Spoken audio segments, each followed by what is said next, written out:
First item on the agenda is apologies for absence. We received apologies today from Andrew Stevens and Bridget Rowlands. Okay. Right. Okay. Next item is the disclosure of personal and prejudicial interest. Are there any? No? Okay. Chair, I need to come at this point. I do need to declare a personal interest in item 6, having taken advice from the monitoring officer. The budget report references the senior management review, and there is an ongoing recruitment process for some of the roles impacted. So accordingly, I declare a personal interest only. Okay, fair enough. I understand that. Right, item 3 is the standard one, prohibition of whip votes and declarations of party whips. Item 4 is the minutes of the previous meeting. Everybody read them diligently, I should imagine.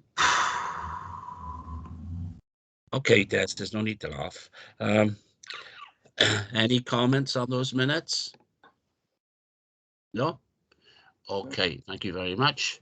Item 5 is the public questions. Emily, do we have any today?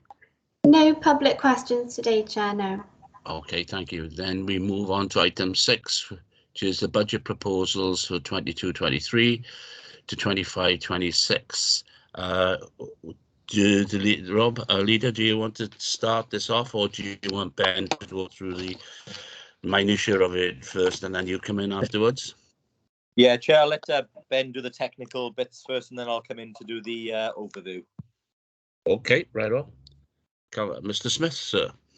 Thank you very much, Chair. And before I start, by way of some general background, I'm going to state the obvious as to what this is and what it isn't. It cannot reflect the in-year position with budget monitoring because we've only recently had the second quarter going to Cabinet. But you'll be aware that the position is positive in the current year. It also cannot be a fully formed budget simply because this is the initial response to the settlement that came out just before Christmas. In the good old days, we used to have settlements in October and be done and dusted by December. The last few years, we've had proposals out in December and finalised in March. So undoubtedly, there will be further developments and further policy announcements from both national and local members, and that will come out in due course in February and March. In terms of turning to my technical advice, and I'm going to be reading from screen, so apologies if I don't see your hands go up. I draw your attention to the pertinent matters. I start with drawing your attention to 1.6, which indicates that we have a very significant funding increase for 22-23 and indicative settlement for the following 2 years, which is clearly very helpful. The medium-term plan is often, as I refer to it, quoted just for fun because we don't know what our future position is. It's incredibly helpful to have a 3-year deal in Wales.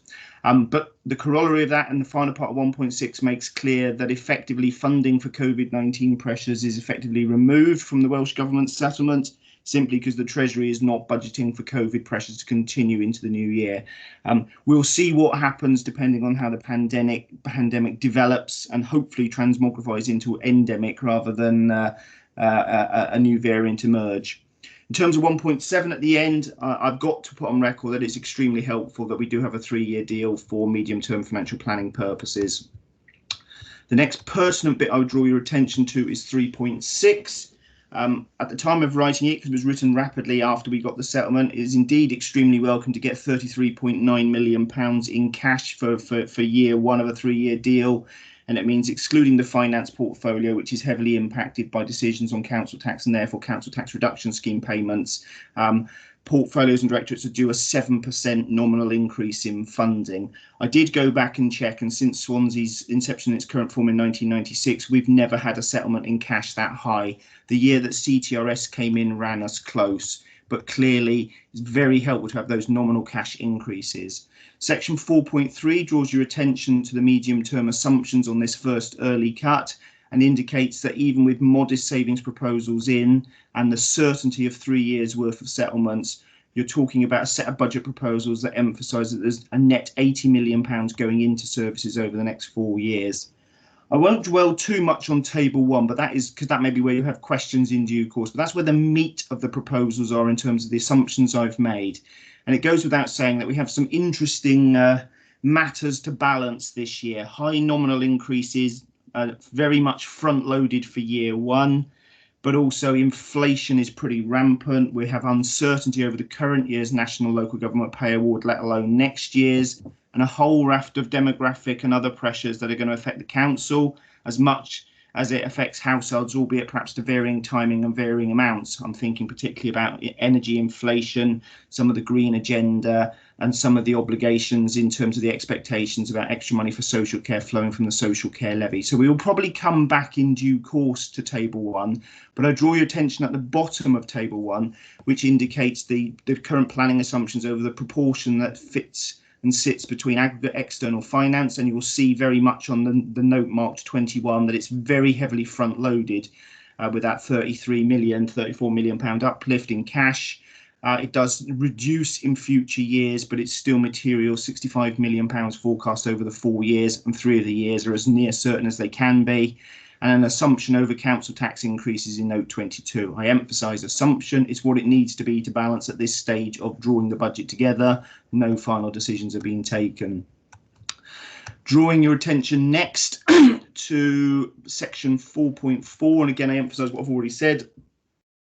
As well as the 9.4% average, 9.3% for Swansea increase for 22-23, it's very helpful to know that on average we can expect 3.5% in 23-24, 2.4% in 24-25. I've therefore only had to take a punt on the following year, which have gone for 2%. They are all very materially different from the 1% used in the MTFP in recent years, predominantly because of announcements in the comprehensive spending review and because inflation has fundamentally taken off. We're not back to 1970s levels of inflation, but we've got the highest inflation in over a decade, and we still have uncertainties around post-Brexit and what will happen in terms of COVID, and more pertinently, the current assumption of lack of ongoing COVID funding. I draw your attention next to section 4.8. In normal fashion, we set out a range of scenarios about increases in block grant. And of the 3 scenarios there, the most likely one is around the 3% mark.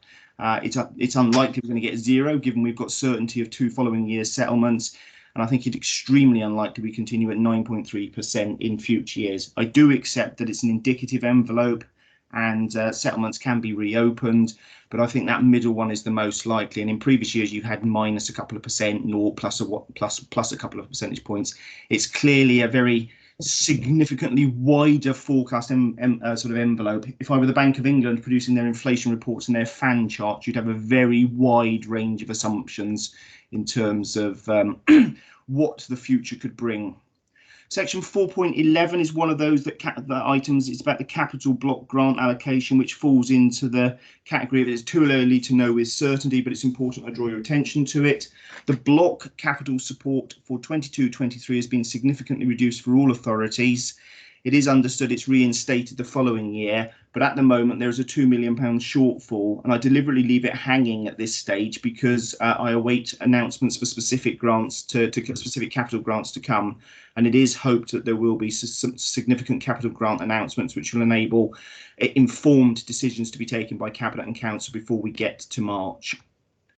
4.15 reminds you that the £200 million borrowing envelope has been fully achieved and as well reported to Council. So we have de-risked it in terms of interest rate certainty, and that's rather helpful given at the moment I maintain the view that interest rates are only going to go one way. They've started to tick up, and I think they're only going to go one way in the future. 4.18 reminds you that there will be continuing use of the capital equalisation reserve to smooth out any lumpiness and bumpiness around capital financing costs, and there will be a number of reports coming in due course to Cabinet, and I'm sure it will be weighed as part of the overall decisions when it comes to budget setting and recommendations in February and March. Section 5 summarises the budget proposals in words and emphasises that it is indeed a very substantial cash increase in schools' delegated budgets, with substantial additional targeted new cash investment into most directorates and especially into corporate services for the ICT and back office connective glue, social services, education and place. That is re-emphasised in section 5.4 in terms of the service investment priorities.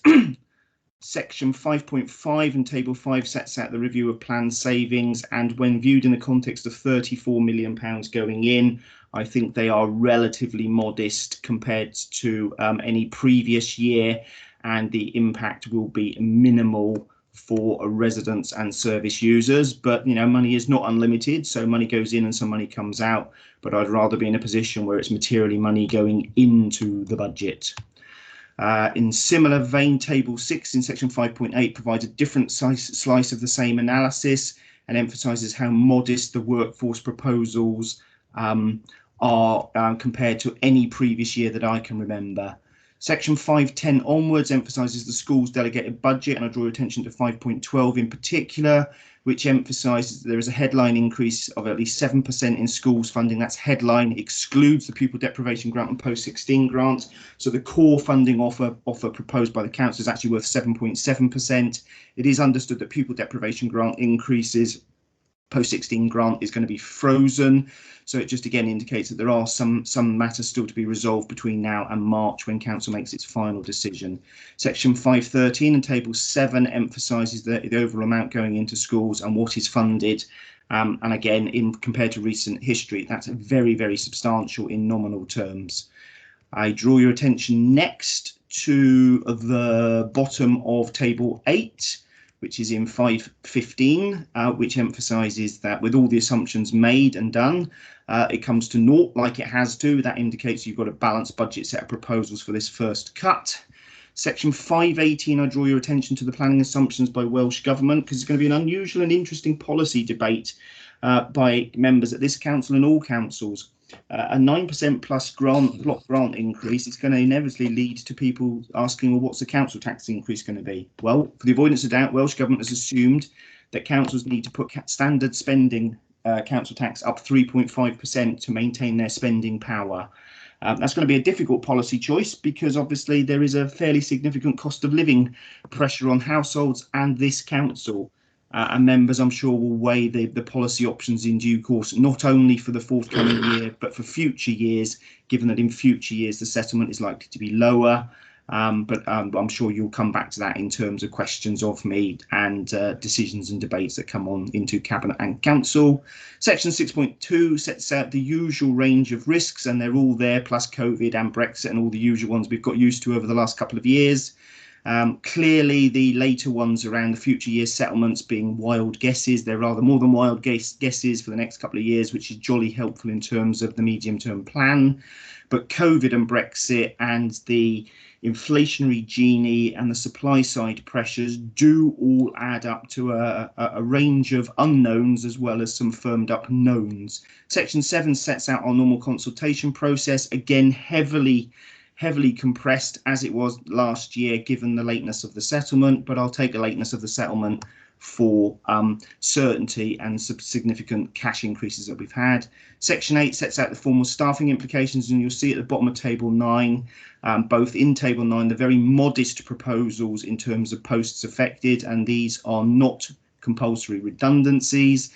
These are volunteers for ER, VR and other modest proposals with the exception of one post, which is still formally undergoing a process, and hence why I declared my personal interest at the beginning of the meeting. So I've deliberately focused on quite a lot of detail because that's all I'm going to say, other than to come back to you now on screen and sum up, which is we thought we were in uncertain times with COVID and Brexit.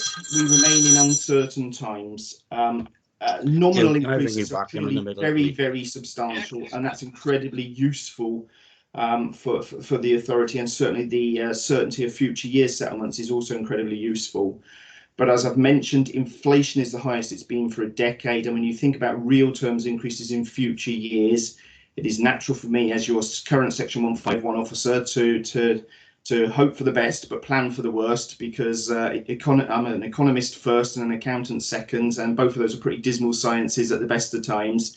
But it's incumbent upon me to give you the advice, and I will give them the same advice to Cabinet and Council in due course, that there's plenty of money in the system for next year, and there's plenty of nominal money in for future years. But we've got some rocky roads and some difficult choices to make, as is every other council. But my final point I would make is I'd still rather be on this side of the border of Offers Dyke, given the relative generosity of the settlement, the fact that it is a 3-year deal that not my colleagues in England haven't got, and the relative strength we start with in terms of the significant underspending we've achieved for the past 2 years and the substantial bolstering of reserves.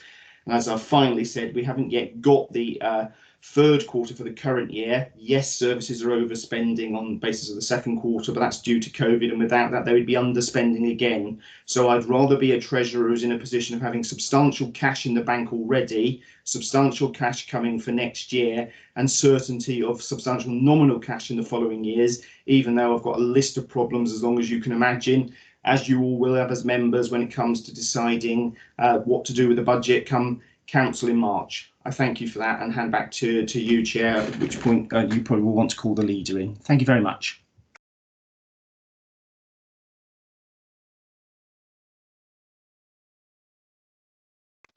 Sorry, Chair, you're on mute there. Leader? Apologies. Sorry, apologies. Muted. No, that's okay. Look, I won't repeat all of the technical points and the totals that Ben has been through. I fully concur with Ben's analysis on this. From a political point of view, I guess, you know, a couple of points I would refer to. One, of course, we came into this current year in a very healthy position, given the prudent management of accounts over the last few years, and obviously we managed to outturn a healthy outturn report at the end of 2021. Some of what was affected, of course, by late arrivals of COVID money. I think the COVID aspect is one to just make sure that we don't lose sight of here, because UK government have wrapped into the Welsh Government settlement the COVID money, so they would normally have been shown separately, so they are in that overarching larger settlement for Welsh Government. So it isn't as quite as positive as it would appear just on the headline, but it is still, as Ben said, a very positive settlement. And, you know, it goes to the point that we've made consistently for many years, especially through the years of austerity, which is, if the taps are turned off at Westminster, we all suffer. Well, you know, the tap has been turned on for 1 year now at Westminster this year, and therefore the money has been able to flow through to the Welsh Government, and therefore the Welsh Government's been able to flow it on to local government, and that's very, very welcome. But it just emphasises how much difficulty was caused by the strategy of the Westminster government for many years during austerity, and the pain that it inflicted upon the people of Swansea and Wales. So, you know, very pleased to see that flowing through. It does give us some flexibility to continue to support recovery in Swansea this year, as well as making record investment potentially into every service across the council, as Ben has said, you know, at least 7% going in to each directorate. Obviously, there are some choices to be made in terms of where to focus some headroom, and that is something that I and Cabinet colleagues are looking at present in terms of what we might be able to do. But, you know, this cannot be seen as a one-year process, because, as Ben has quite rightly again highlighted, there is a significant reduction next year down to 3% and then down to 2%. And given that this is a front-loaded settlement, then making decisions have to be still long-term decisions in terms of stability of council resources. You can't just take this. If we'd had a 3-year deal with 9.3% in every year, we perhaps could have had a bit more flexibility, but at least we have the luxury which our colleagues in England don't have, because of course the UK government has reneged on the 3-year proposals there, and they don't have the same confidence that we've got in terms of planning assumptions. So again, I absolutely concur with Ben. I'm so glad we're this side of the Severn Bridge in terms of the settlement and our ability to plan. But Chair, I'm sure there'll be plenty of questions, both technical and political. More than happy to answer them. Okay, thank you very much, Leader. Can I ask then, can people show if they got questions?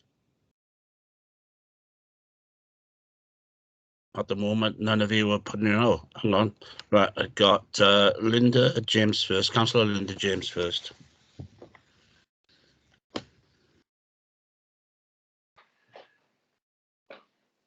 Linda, you muted. Didn't work. There we are, that's better. I thought it had worked. It's just a quick question. Tables 6 and 8 in the document, are they really in millions or in thousands? It's a question really for Ben.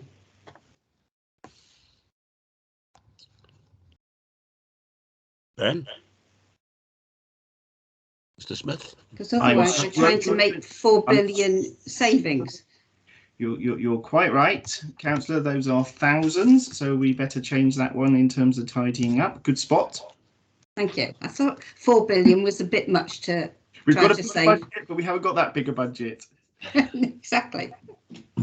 Okay. Okay, thank you. Councillor Jeff Jones. Yeah, thanks. Thanks for the report, Ben. Just a point of clarification, really, on table 1. You know, the council tax increase. You actually mentioned a figure of 3.4%. I think, you know, the Welsh government aim is the aim for councils to actually set. The figures shown there does that equate to 3.4%? So if Sorry, I you come know, in, the increases, you know what I mean, from, you know, the present year over the next, you know, the monies that it's actually going to raise. What exactly is that? If you convert it back to percentage increase, is it 3.4%? It's an accumulated figure, isn't it, Ben? So if I could come in, Chair. The reference I made was to 3.5% was the CTSS, the council tax at standard spending assumption that Welsh Government have made for 22-23. They plug everything into their standard spending assessment model, and even with a 9.4% average revenue support grant increase, their view is that to maintain spending power, given all of the demographic and other pressures, councils would be able to legitimately put council tax up by 3.5%. There's no obligation, it's not a planning guide, it's just the necessary part of their balancing of the equation. They are silent on future years because it's an indicative settlement for future years, so we don't know the figure for future years. I would also remind members that the medium-term financial plan has consistently had a planning assumption of 5% in future years. You are quite right, Councillor Jones, that the figure is clearly less than that in terms of what it needs to be at the moment for 22-23. And I go back to the advice I gave, which is there is no presumption over a figure on council tax at this point in time. It is merely what it needs to be to make sure that it balances to zero, given the near certainty of the £34 million uplift we've got from the provisional settlement. And I do say near certainty because I don't expect there to be any major changes in the final settlement late February, early March. In terms of a figure, I'm not prepared to quote a figure because I've given no advice of a figure, but in terms of giving you a guide, it is clearly on a percentage basis between 1% and 2% in terms of the council tax yield. I emphasise the yield because the yield is also depressed by the reducing tax base. I gave advice to council and you agreed that with the tax base setting.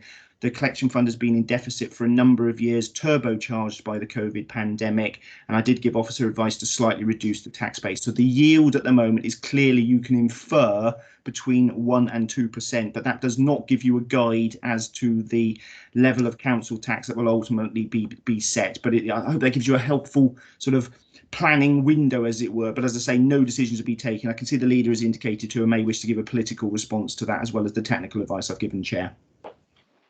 Yeah, thanks, Ben. You've given the technical reason for that calculation. I think it is absolutely that, which is that you know, even on the average settlement across Wales, councils would be anticipated to raise council tax by 3.5%. I think there are a couple of factors that are relevant to the considerations around that. One, we know that there's a significant cost of living squeeze hitting us and residents across the UK. So, you know, that will include things like significant rises in energy prices, which will be both to residential and to businesses and to the council itself. Obviously, tax rises, which have already been announced in terms of national insurance and other stuff, which will flow through.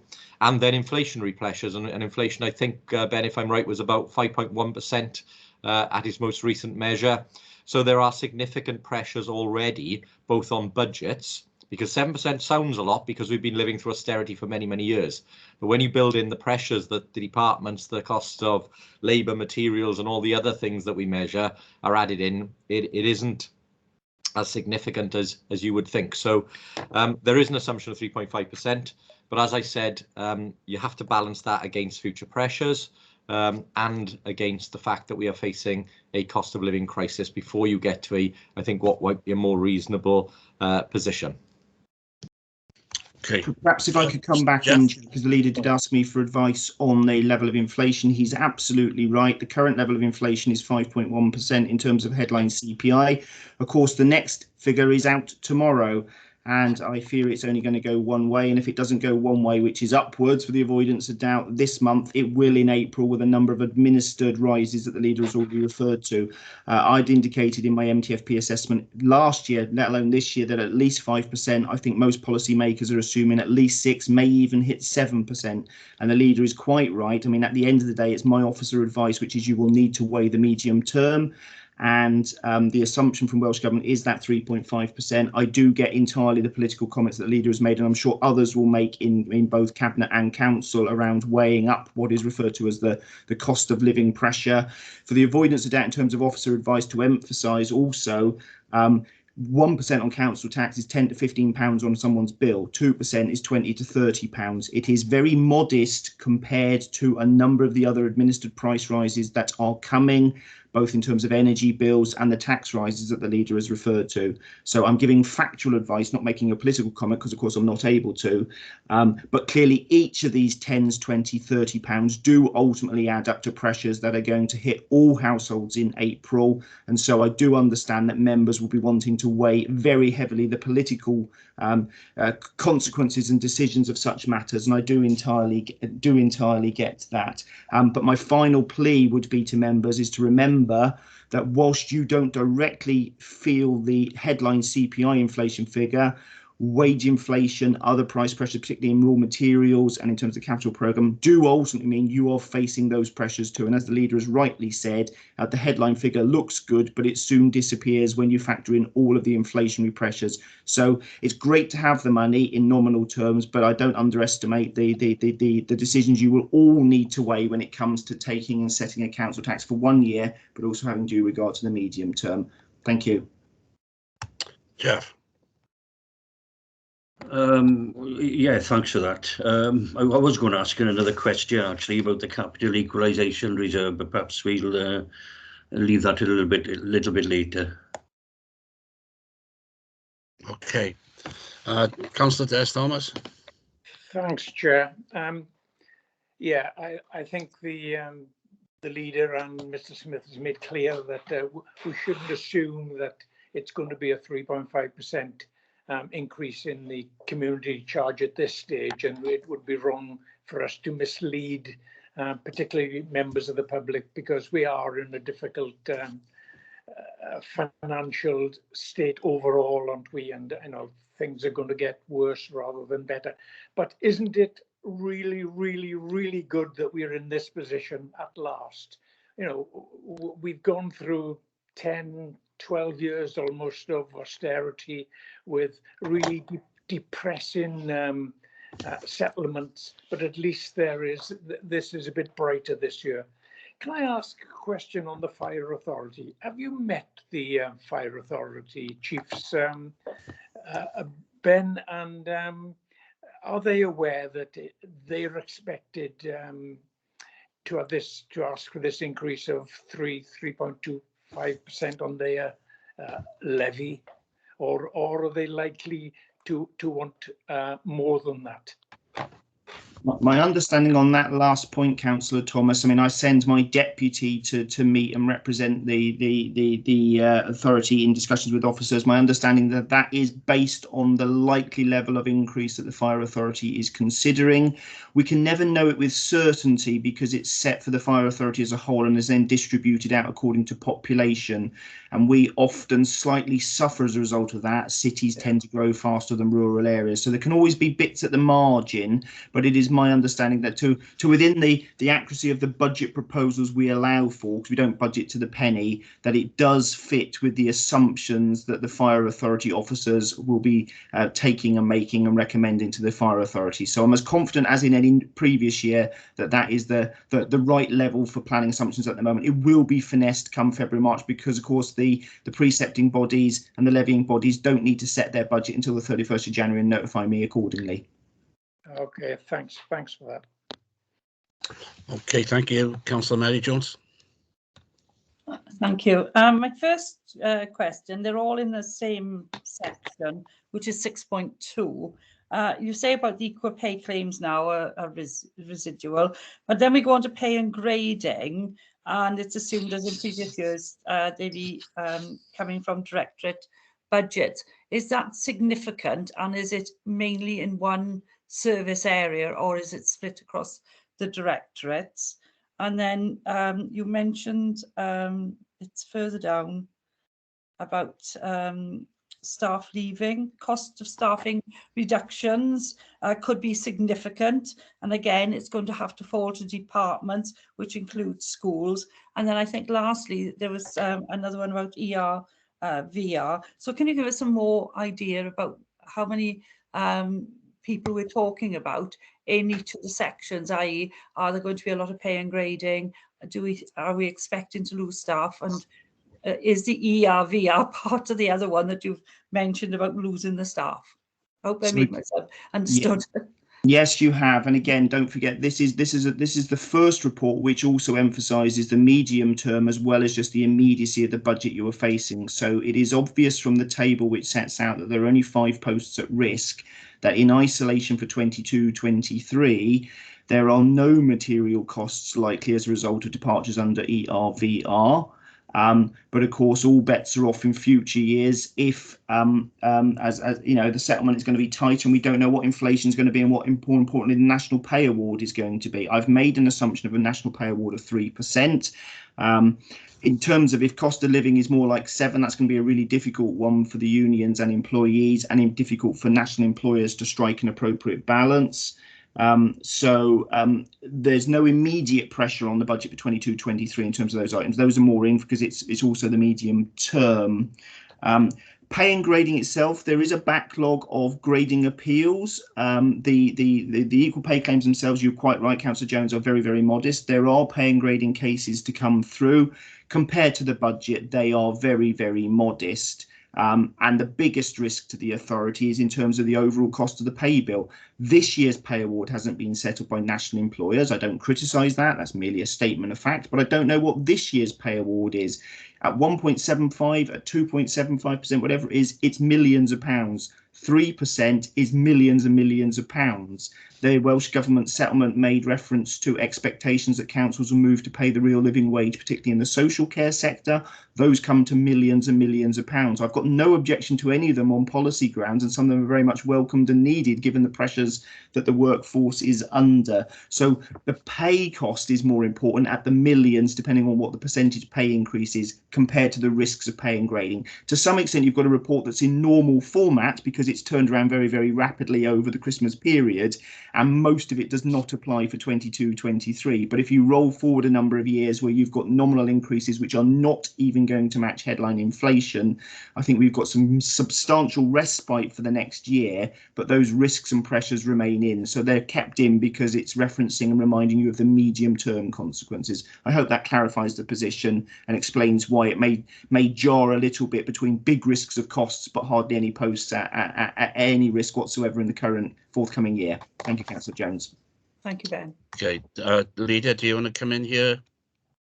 Yeah, very quickly, just to say, look, I mean, we would view the 3-year settlement as a base, as a floor, and would obviously be doing what we could to lobby both governments for additional funding as they make their budgets in the coming years. In terms of staff, we've given a commitment this year that there will be no redundancies, and we intend to deliver on that. And again, as we've done in previous years, depending on pressures, we will seek to avoid compulsory redundancies in all circumstances, and work with others to redeploy and retrain. But at the present time, you know, the financial situation remains a positive one and a stable one for the council. Okay, thank you. Councillor Paxton Williams. Thank you, Chairman. I'm not going to make any irritated points on this report at this point in time, because obviously we wait and see what the budget proposals, the actual budget proposals are before I do that. I will just want to make one point, that's all. Basically, I think this year, as I understand it, the Welsh Government has received effectively a 50% increase in the in the funding coming from Westminster for this. They pass on 7%. It's typical of Welsh Government that however much they pass on far less as a percentage to the councils. And I'll just make that point and leave it there. So perhaps, although it's a good settlement and it's always welcome to see a nice settlement of that size, it's only possible because of funding that's coming from a government in Westminster, Conservative government there. Thank you, Chairman. As that wasn't a political point. Chair, can I just check? Did Councillor Paxton Hood-Williams say 50%? Because if he stated 50%, that's clearly untrue. He did say that. Sorry, Because again, it's I factually heard- incorrect. my But, figure, I understand, is extra 8 billion, which is probably just under 50%, but there we are. I think Councillor Paxton Williams may be including lots of COVID money and other monies in that calculation, but certainly 50% is not a figure I've heard in any circles. And when we've asked independent bodies like the University of Cardiff to track monies flowing through from UK Treasury to Welsh Government, they have not come anywhere near that figure. Certainly, the adjustments for Welsh Government we think were around 12%, I think, in terms of local government spending, when you took into account things like COVID monies as well. So again, that's where the important point around understanding that UK government and the Treasury have wrapped in the COVID monies this year into the Welsh Government settlement, with no prospect currently of any additional COVID monies being released, as Mr. Smith said. But yeah, just the 50% figure, I do not recognise at all in any of the documents I've seen. Okay, Ben, can I suggest that this is could be a political minefield, so I'd be very careful. I thank you for your advice. I was going to say nothing, but I'm going to tread incredibly carefully. The one bit of officer advice I am going to give is that my advice in terms of working with officials and working with members was that, given all of the pressures and all of the adjustments around COVID and all of the policy commitments around the living wage, plus the social care levy, was that we needed between 7 and 12% to be a fair and reasonable settlement, with all factors taken into account from an officer perspective. Quite a wide range, because it's just the sheer level of uncertainty. But the advice I gave was 7 to 12 would be fair shares, and 9.4 average, 9.5, that's bang in the middle. So my technical assessment is it is perfectly fair, reasonable, proportionate, and I think that's as much as I'm prepared to say. Yeah, I think that's a factual matter, and I'll avoid any other comment on this particular matter and defer to you as members. But thank you, Chair, for your cautionary advice. I quite concur. Paxton, you had your hand still up. I don't know if you want to come back. No, sorry, Chairman, I forgot to take it down. That's Okay. That's fine. Okay, Jeff, you had your hand up earlier on. You muted. You muted, Jeff. Jeff, you muted. There we are. Okay, I got it on now. Yeah, it's just perhaps personal education for myself and clarification. I mentioned the capital equalisation reserve. It seems to be, you know, a cash cow that keeps on giving all the time. I know we're actually using it, and I'm referring it to 4.17 and 4.18 to offset some of the financing costs of, you know, borrowings and so on.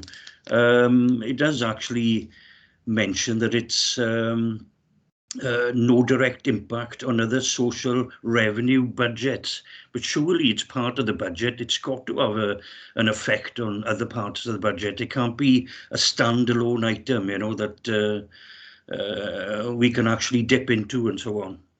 Can you just clarify that point, please? Yes, there's a couple of things I'd like to say, Chair. I mean, yeah, it does look tempting, a cash cow, but and it's great that it is a cash-backed reserve. It's a revenue reserve, which means it's incredibly flexible. And members will recall I've used it a number of times in giving officer advice to what paid for the field hospital before we got the money reimbursed. It is being used to bridge and smooth a number of pressures. There are other items coming to Cabinet which will seek to use some of those capital equalisation reserves monies, because I've now externalised the debt in full in the current year. And the advice I gave to Council in 2018 and 2019 was that you should not, for short-term gain, just bank all the savings on MRP and other bits and pieces, but anything you gained should be set aside and used to smooth those pressures. So that continues to be the case. And I'd already factored in use of the capital equalisation reserve in my assumptions over the net cost of capital financing in the medium-term financial plan through to 25-26. It's now been stretched another year, and there are still some uncertainties, but it is my view that there will continue to be some underspending on capital financing, not to the same level as you've got used to. There will be a major underspend in the current year as reported at second quarter, because the MRP repayment on the extra £120 million doesn't happen until next year. So it is is done deliberately to smooth the impact, but because I'd factored it into the medium-term financial plan, it had already been factored into the future budget assumptions and the future planning assumptions on council tax, and that's why I'm able to make that statement that it has no direct impact on any other services, because I've had one eye to both the medium term, but of course, as you're equally aware, I've borrowed it all for nearly 50 years at the lowest ever rates. So I've also had due regard to the very, very long term. Some people could say that the Wellbeing of Future Generations Act is a very glib act and a glib statement, but actually I think I've used it as an officer, and I think council's made wise decisions to make use of it in terms of locking in certainty and protecting future generations and smoothing out those pressures. The final thing I would say is there are other calls upon us. The city deal, this council has chosen to invest rapidly, more rapidly than the money comes from either the UK or Welsh government. So it will also be used to smooth some of the timing differences there. It's an important cash-backed reserve. I don't see it as a cash cow. I see it as an important cash reserve that will be used all the way through to at least 2030. And if there are continued capital financing underspends, I will always be giving officer advice to top it up, but I will equally give officer advice where it is appropriate to draw sums down from it. But it's in that context that I'm able to give unequivocal officer advice that it does have no direct impact on other services, because council made the decision. I gave very stern advice as a Section 151 officer when Cabinet and Council decided to embark on borrowing £200 million. My view was it was quite significant and relatively risky, but members weighed those risks and made the decisions. And I think members and officers were either very clever or very lucky. Either way, we got the lowest ever rates, and it's locked in with certainty, and it does give you all councillors enormous firepower for both the medium and long term. So I'm grateful it's there. It's come in very handy already several times and will continue to come in handy in future years. I go back to what I said at the beginning. I would rather have those reserves than not. It's what's given us a tremendous flexibility. It's meant we've been able to move faster than the NHS and faster than Welsh Government, but we've done it in partnership. It's not to mock them or joke with them, because we've had that flexibility. We've worked in partnership to achieve those outcomes that we all wanted, but we've been able to use what I've referred to previously as our sort of sovereign powers to go off and borrow and do stuff. So it's an incredibly useful tool that we've got, especially that it's really a revenue-backed reserve, which is even more useful than a capital-backed reserve. So a long answer, but I think an important one to emphasise that, yes, it's a big pot, and yes, it has money added to it, but it will also have sums drawn from it, and there are a number of commitments, and I am looking to balance it all the way through to at least 2030, and having due regard to some of the borrowing I've done, all the way through to 2070. And I don't plan to be here in 2070, so I think I've left some good residue for my successors to come. Thank you. Yeah, thanks very much. All right. Rob, sorry, Leader, yeah. Thank you, Chris. Chair. Look, I think, summing up Ben's words into one statement, and just for Councillor Jones, is just to say, look, it's even more positive and an even better position than we'd hoped, and I think that's what it comes to at the end of the day. Look, it's not a criticism of this, but you've got to look at also what's been going on as well as the borrowing, because we've been carrying historic debt, and this is not a criticism of the previous administrations. They didn't have the opportunity to borrow at such low rates. We have. When historic borrowing was taken out, it was taken out 6, 7, 8, 9%, and we've been paying off that really expensive borrowing and then replacing it with the cheapest possible debt we could possibly get. And that is really good, because it means then you're able to borrow the same amount for less or more for the same amount. So, it allows you to make the finances overall a lot more positive. As Ben said, having, cash reserves and pots of money that we can go to do things, really important things like build a field hospital, are things that we should be proud that we're able to do. We've been looking at other councils across Wales, Cardiff, for instance, who are looking now at taking out large borrowing, and trying to do that before rates rise further. Because again, I think Mr. Smith in his previous advice did sort of say, well, look, we don't expect them to go any lower. And I think when people will look back in a few years' time, they will understand how good a deal we've been able to to get in terms of locking rates in at historical lows. So for all of those reasons, it's the right thing to do. And for us, then, it allows us to continue to invest and spend and support large projects in the city centre and elsewhere without going to the council taxpayer and out going to council tax to add further burden on them. And you know, the Welsh Government, the UK Government can't give us confidence for the next 4 years or 5 years. What Ben has been able to do in terms of you know, establishing the reserve is give us confidence of this until at least 2030. So, you know, it's as stable and as good a position as we could possibly hope for. And then you look at then the other parts of the council financing, where we've got a balanced budget or better over the last few years, and significantly better over the last few years. So, you know, in terms of robust and really healthy council finances, there, you know, I don't think we could have got ourselves into a better position. But, and there is always a but at the end of this, isn't there? Which is that we are looking at a very, very difficult cost of living crisis, a difficult tax rise position, and a difficult inflationary position, which is going to affect everybody over the next few years.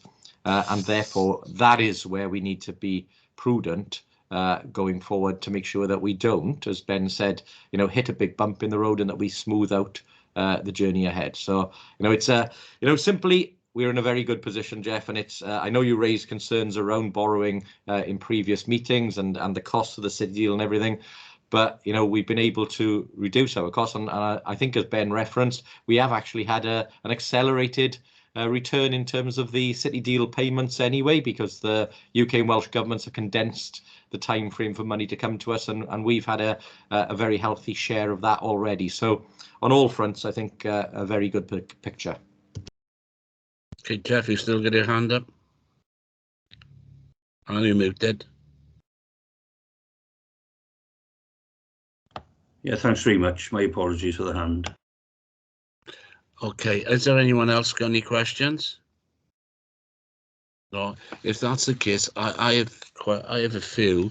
On table 1, items note 7, there's a contradiction there, and the explanation, the narrative in the notes below, it doesn't actually make a great deal of sense. It's because in one, the removal of the use of capital equal reserves, and then underneath that, future use of the cabinet reserves.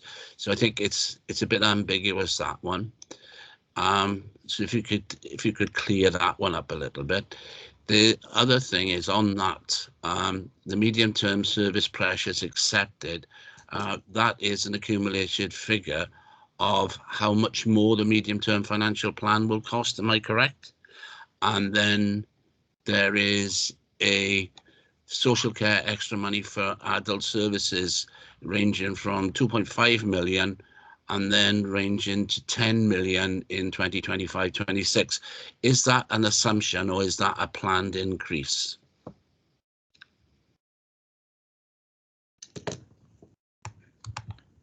Okay, thank you, Chair. So in terms of the technical advice, first of all, on note 7, it does look clunky, but it's one of the consequences of the way we build the medium-term financial plan and the way we set the budget and when we draw from reserves. So the budget for last year was set with a draw from capital equalisation, current year, of £3 million. So I have to have the first line 7 entry to reinstate that to get us back to ground zero. If I don't put that in, you end up with an unbalanced budget automatically. The second line 7 is then, what are the new proposals for the budget going forward? And clearly there are some additional draws from capital equalisation reserve, but they're relatively modest compared to the level of the fund. It is really difficult. It's just one of those difficulties. I mean, one-off use of reserves are very helpful for keeping levels of budgets and council tax down, but they're a nightmare for officers to remember to do them properly, to utilise them through. And of course, if we didn't have such a big pot, if it was draw from reserves, it would then just defer the pain to future years. And some authorities, I won't name any, but in other areas who've been very, very clever and taken large amounts of reserves out to keep budgets and council tax down, tend to end up regretting it when it all unwinds in due course. So there is a technical reason for it being shown that way, albeit I do accept it. It's clunky. Yes, your statement on the second one is correct. It is my estimate of the accumulated cost of all of the pressures as I see them and the service investments that go with that. The line around social services is a bit of both. I can't know with certainty, but the promise was made by the UK government that the social care levy, which was to raise £5 billion plus, would result in a Barnett consequential down to the devolved administrations, which on my officer advice has happened, and the money has been advanced to the block for local government and social care and health in the Welsh Government's budget, and that in due course is squirted through the revenue support grant system. The problem is, because it's not a specifically hypothecated grant, even though it's hypothecated tax in people's pay packets and for employers, and for 1 year only it's an increase in NI, and then in future years it's a social care levy to be shown separately. Because it's washed through a system which is a Barnett consequential and then through to Welsh Government grant and then into a block distribution model, I can have no certainty as to amount, but it is my officer assessment and advice of what is reasonable and fair as a share, which would mean that 2.5 million followed by a further 5 and increasing, so that by year 4 it grows to £10 million, is a reasonable share of the social care investment that the social care levy was meant to pay for. Some of the other entries which reference paying more money into social care are for demography, and the one right at the end of the table, which was a late addition, was as a result of the settlement indicating that there was an expectation from Welsh Government that the settlement provided for enough money for us to be paying the real living wage in those social care sectors. So it is my best estimate, Chair, of how much is a fair share. I can't be absolutely certain, but it needs to be of that order of magnitude to meet the promises that both Welsh Government and UK Government have made about what the social care levy is to be used for. But ultimately, it's not truly a hypothecated grant. So it's the best that I can give as officer advice as to what is reasonable investment into social care. So 2.5 million, let us assume we have a population of 240,000. Out of that, probably a third are working and paying national insurance, maybe a little bit more. So we're saying that a third of that is roughly 80,000 people paying 1.5% more in national insurance this time will give us about 2.5 million. My feeling is it's a bit low. I would suspect it's somewhat a little bit higher. But assuming what you're saying is that the following year 5 million is the accumulated position along with 7.5 million and 10 million. So I genuinely think that on page note 18 is something that we need to look at, because that is the separate tax on people for social care, and I think it's something that we need really to understand, and the public need to understand that is supposedly coming from Westminster, as you say, washed through the block grant, washed through the Barnett consequentials, and I think we need to be we need to be as confident as we can that 2.5 million is what is being raised by the people in Swansea to go towards that social care fund. And I think a calculation on that might be worthwhile looking at in the future. As for the rest, as you say, we'll just wait now, I think, for the budget, the budgets that come forward in February and March, and the discussion then. Ben, do you want to say anything in closing? Just on that latter point, and I do concur with you, Chair, to some extent. I'm sure this council and all councils, and indeed a range of commentators, will want to review in due course how much of the £5.1 billion squirted out, how, where and when. At the moment, it remains entirely hypothetical because, of course, it's a temporary 1 year NI levy increase for next year, followed the following year by it being a social care levy, and it's an assumption made by Treasury as to how much they will raise in taxation from both people's pay packets and from employers. So we won't know the full effect until into 24-25 what the 23-24 social care levy receipt was, because there is no separate levy in 22-23. But I think you're absolutely right. I'm sure commentators will want to see as best they can track through, and there'll be wiser and wider commentators than me that at national level will want to see what has come through the system, albeit, as you've surmised, as I've given the advice, I mean, it's diluted down and lost through the trickle through. So I think it'll be several years before you know with certainty, and as much certainty as you can have on it, as to what it was ending up worth for Swansea taxpayers paying in nationally versus what they've got back. But it's my best endeavour at the moment to make sure that there is a clear investment into social care, because you're quite right. The intention of it was that it was hypothecated, and it's that, albeit it's worked through the system in that way, that makes sure that there is additional investment into social services, not just that we have the costs of the social care levy and the net employers NI levy in the short term, but that we have the investment opportunity as a result of that. And it is why you see such substantial increases proposed in the social care budget as a whole. I mean, the nominal figures are very, very large, but they're especially large for schools and especially large for social care. You've never seen an increase in investment in that, you know, a choice investment in social care, that probably in history. There have been dark times where investment had to go in difficult times, but I think it just shows the amount that needs to be put in. And I think it's indicative of the overall budget. Let's be honest, when it comes to political debate, my officer advice will be to passport through sums as they come, and it's clear the national settlement provides very, very generously for schools and social care, as rightly it should do, and a lot of the member debate and discussion across all the political parties, and when it comes to weighing up your decisions you make in council, will be the affordability of council tax and also the relative priority of the other services, the corporate connective glue and place-based services to come. But I think you're absolutely right, Chair. It is one item that you'll want to look at, but I think it'll be several years before you have any certainty, and how certain even then it is, does anyone really know? I think it'd be one for the IFS and others to probably comment on in a few years' time, Chair. Okay, but it's just a very rough calculation I've done on the power population and a working population, and that levy increase. Okay, if that's all from all members, okay, I see no other further hands up. Can I thank you, Mr. Smith, and I thank the leader for your updates and your contributions, and I thank you once again. Can we then move on to the next item on the agenda? And when I can find it.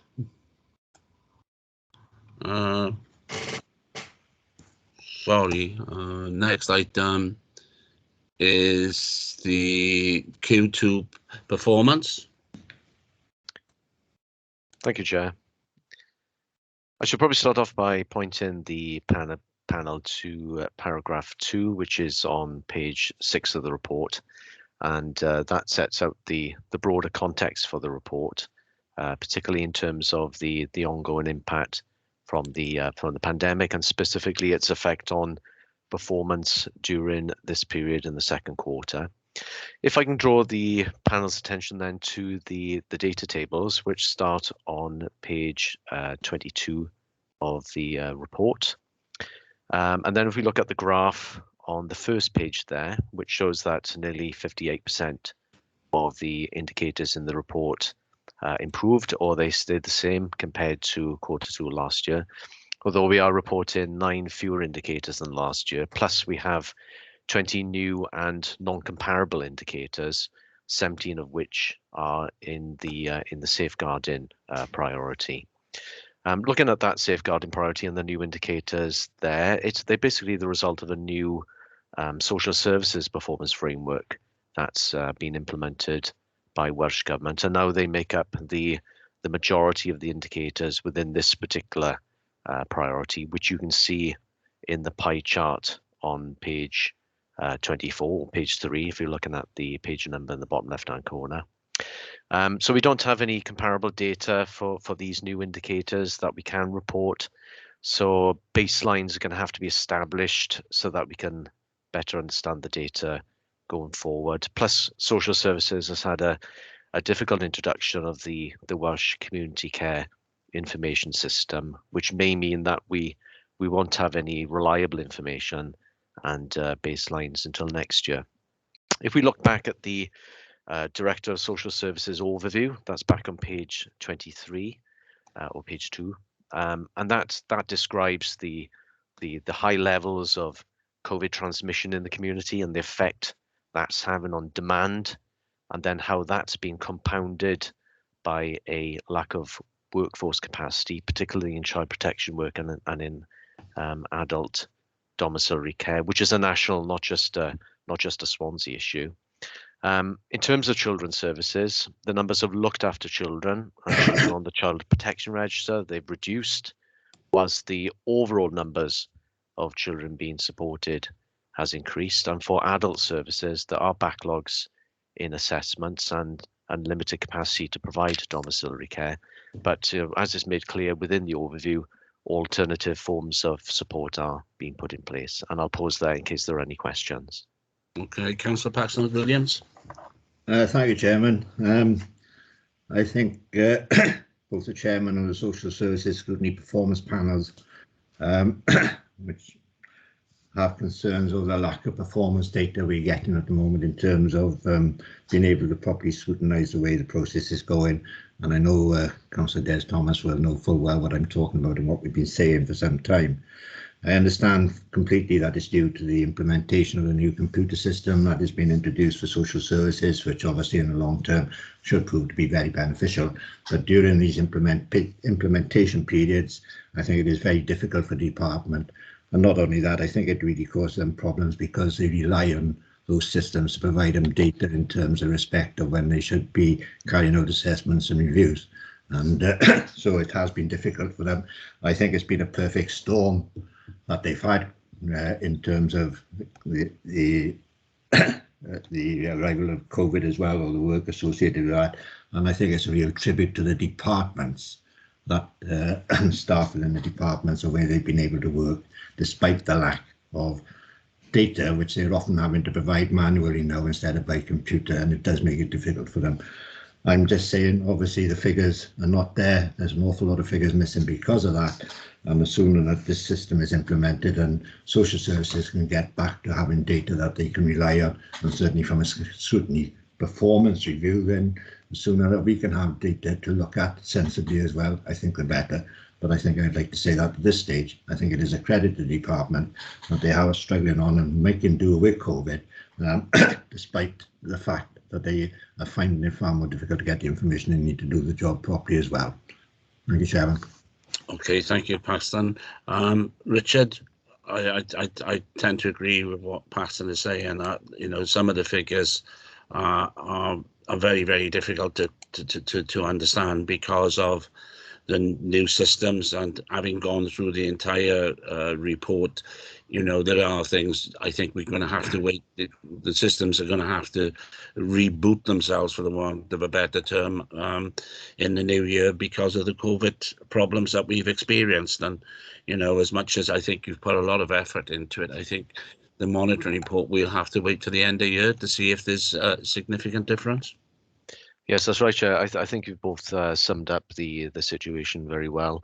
I think the issues with the WCCIS system, I think they're not just confined to Swansea, although the issues have been made more difficult because of the pandemic, and that's affected staff adoption of the system because it's not so easy to train people during that sort of situation. And there have been a number of system upgrades as well, which has obviously made it difficult. But I think, as Councillor Paxton Hood-Williams has said, the Social Services Department have done their best. They've put manual systems in place, and this has been made more difficult by the introduction at the same time by a new performance framework. Which they've also had to cope with as well. So, and then laid on top with all the challenges with the pandemic, it has been very difficult for them. But going forward now, I think our aim will be to make sure that those baselines are established so that we can interpret the data better going forward. Okay, thank you, Richard.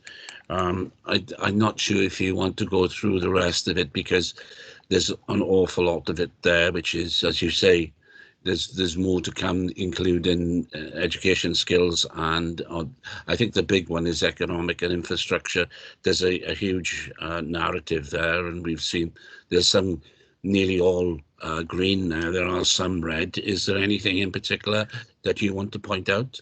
Not really, Chair. As you quite rightly say, there's a comprehensive overview there, and it talks about all the work that's been done to support economic recovery from COVID, plus all the other things which are going on in terms of improving housing and meeting the decarbonisation targets and recovering tourism. And it also talks about some of the challenges as well. We were talking earlier about inflation and the rising cost of materials, which which has been an issue.